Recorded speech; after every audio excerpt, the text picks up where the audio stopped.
was never been so scared in my life, never. Gene and Earl Butler took these pictures in late June as the storm clouds rolled in. And then they realized those aren't storm clouds. A wall of flames had already chewed through dozens of homes near the Apalachicola Bay. He came out and got the hose and thought he was going to put the fire out. I was going to try it, but I seen I couldn't do that with it. Yeah, he was spraying water on it, and I said, Earl, we got to leave. Here's what's left of their car repair business, and their rental properties, and their lawn business. Your shop. My shop? Yeah. It was right here.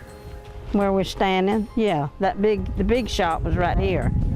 Amanda Hall lived in one of their rental properties. My home was right here. She had to run through flaming grass in sandals with a flaming pine cone stuck to her leg. I sat in my car and just cried. My lowest moment was when I came back here and saw my home. The blaze wiped out her home and 3 dozen others in the town of East Point. And the victims say we better pay attention because many of those victims could not afford insurance, and state taxpayers could wind up paying for it, and it could happen again. The people better stand up and notice that you don't have the protection that you think you do. State officials know who caused the fire. They did. The state hired a contractor to burn stuff in the woods so a fire would not burn through the woods. As a part of a, quote, controlled, end quote, burn. That's the victim's first problem. The state's controlled burn grew out of control, causing the kind of disaster they were trying to prevent. And then the victims discovered the state's requirements or lack of requirements for the contractor's insurance. That's their second problem. They did have an umbrella policy, but it had an exclusion in it for controlled and prescribed burns. Meaning it doesn't pay out if the damage is caused by a fire. Correct. A company that burns things for a living. Correct. Even if it was liable, it wouldn't have had the insurance policy to cover a fraction of this. That's exactly right. It's absurd. We don't know if the contractor hired for this controlled burn was negligent or liable. The fire is still under investigation. But we do know that may not even matter because of their third problem.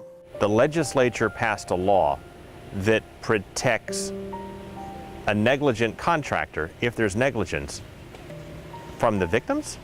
That's exactly right. 5 years ago, state lawmakers changed the language of the burn law, removing the requirement that burn piles be, quote, properly extinguished, requiring contractors to, quote, complete their burns instead. And they added a line stating that a contractor is not liable for damage or injury if fire smolders or reignites, and neither is the State Forest Service. So we're just screwed.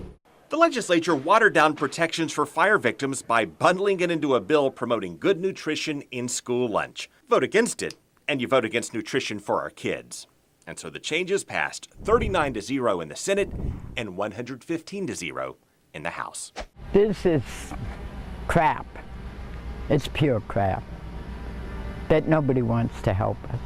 Amanda and her neighbors are certainly blunt, but they're also suffering. I'm down to this. I'm in a 4. I used to be in a 14, 16. Amanda is also fighting cancer.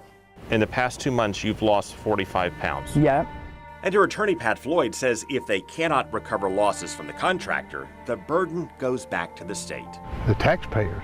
Meaning we'll all get burned by this disaster, or the state will successfully argue it's immune, leaving the families of East Point to get burned yet again. I mean, we worked our butt off for what we have.